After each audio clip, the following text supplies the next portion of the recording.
Hi everyone, இன்னைக்கு birthday cake recipe பண்ணலாமா? Ingredients 6 eggs, sugar 180 grams, milk powder, tray with butter paper, cupcake tray, 2 bowls, maida 200 grams and decorative pieces, sprinkles, vanilla essence, refined oil, whipping cream, cornflour. Double tier கேக்னா 2 times வந்து same ingredients வந்து use பண்ணி batter ready பண்ணிக்கோங்க. First 6 எக்ஸில் 180 grams sugar and 1 spoon vanilla essence போட்டு பீட்டரில் நல்லா mix பண்ணிக்கோங்க.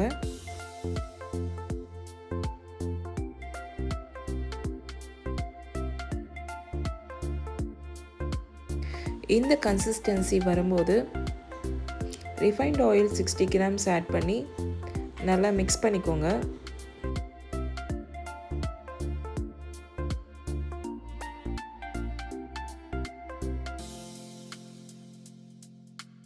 நெக்ஸ்ட்டு மைதா 200 கிராம்ஸ் ஜலிச்சு ஆட் பண்ணிக்கோங்க.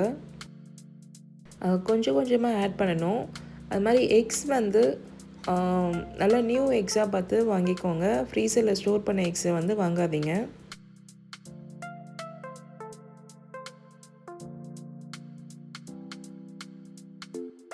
நல்லா மிக்ஸ் பண்ணிவிட்டு 1 spoon milk powder 1 spoon cornflour போட்டு ஆட் பண்ணி நல்லா மிக்ஸ் பண்ணிக்கோங்க. இந்த கேக்கில் நம்ம preservatives, colours and soda and powders எதுவுமே யூஸ் பண்ணலை. ஸோ வந்து 24 ஹவர்ஸில் சாப்பிட்ருங்க. ஹாஃப் ட்ரே தான் ஃபில் பண்ணணும். பேலன்ஸ் இருக்கிறத கப் கேக்கில் ஆட் பண்ணிக்கிறேன். பேட்டரை ஃபில் பண்ணிவிட்டு நல்லா வந்து டேப் பண்ணிக்கோங்க.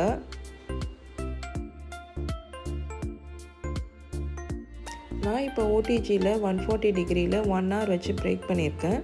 நல்லா லைட் ப்ரௌன் வரும்போதே ஆஃப் பண்ணிவிடுங்க. ஓடிஜி டோருக்கு பிட்வீனில் ஸ்டிக்கு ஒரு நைஃப் அந்த மாதிரி வச்சிங்கன்னா கேக் வந்து பிரேக் ஆகாமல் வரும். ட்ரை பண்ணி பாருங்கள். அது மாதிரி லைட் ப்ரௌன் வரும்போதே ஓப்பன் பண்ணி டூத் ஸ்டிக் வச்சு சென்டரில் குத்தி செக் பண்ணி பாருங்கள். நல்லா ட்ரையாக இருந்துச்சுன்னா குக் ஆகிடுச்சுன்னு அர்த்தம். வெட்டாக இருந்துச்சுன்னா இன்னும் கொஞ்சம் நேரம் பேக் பண்ணுங்கள்.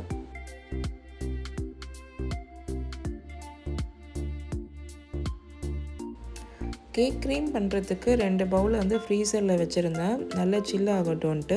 கீழே ஐஸ் க்யூப்ஸ் இருக்குது. விப்பிங் க்ரீம் வந்து 300 கிராம்ஸ்.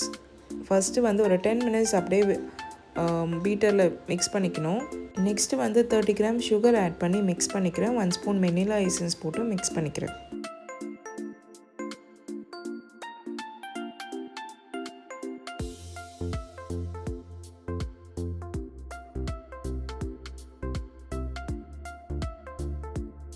இந்த கன்சிஸ்டன்சி வந்துச்சுன்னா க்ரீம் ரெடி.